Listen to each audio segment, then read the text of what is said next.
Welcome back, bike nerds. It's time for another gravel tire pressure test.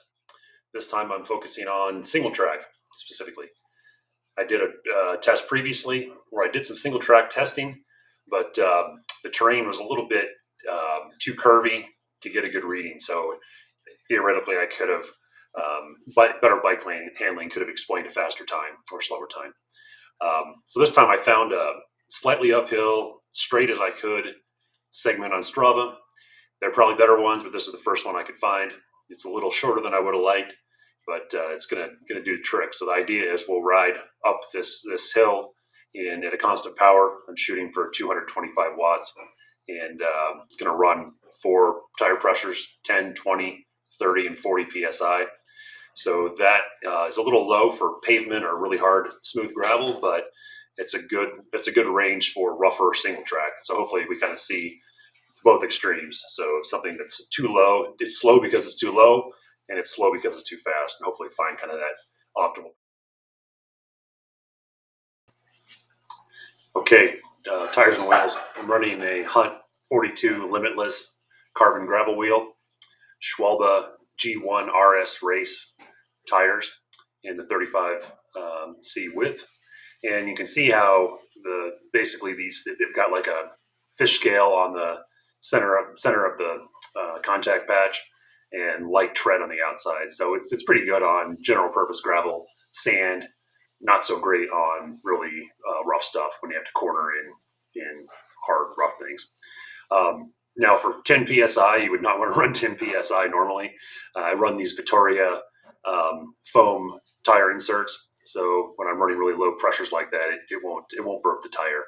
If you're running 10 psi without this insert, you might very easily burp a tire. Okay, let's ride. Idea here: I'm going to try to start the same point every time from a standing start. I'm going to try to hold 225 watts constant for the whole uphill segment. So 3/10 of a mile. Easier said than done, actually. It's I tried to find something that was just a monotonic, smooth slope, but this has some ups and downs on it. It's got some irregularities, but that makes it sort of realistic. And my hope is that I kind of surf the course the same way at each pressure. So hopefully it was repeatable. I'm going to be measuring average power over the segment, kind of using that as the benchmark. So I'll shut up and just let you watch the film as it unfolds. You get a sense for what the terrain is like. It's pretty smooth, single track. It's not rocky. There are some little grass humps here and there, which is kind of like rocks. But really, I think in terms of like bumpiness, what makes it bumpy is after you get a rain, you get dogs, bikes, horses in through there. So it forms these kind of hard. It's sort of a clay surface, so it forms little pretty hard bumps actually. Especially in the springtime, late spring, after when it's rainy and wet, you get a lot of bumps, a lot of grass in there. So it's a little harder than this. It's actually kind of smooth right now. It's late September. So at the end of each run, I would just stop my bike, pull out my Fumpa pump. These are great because they have an actual pressure gauge on them. Let some air out, and then make sure I was going from 40 to 30 to 20 to 10 psi. Okay, real quick, here's the data.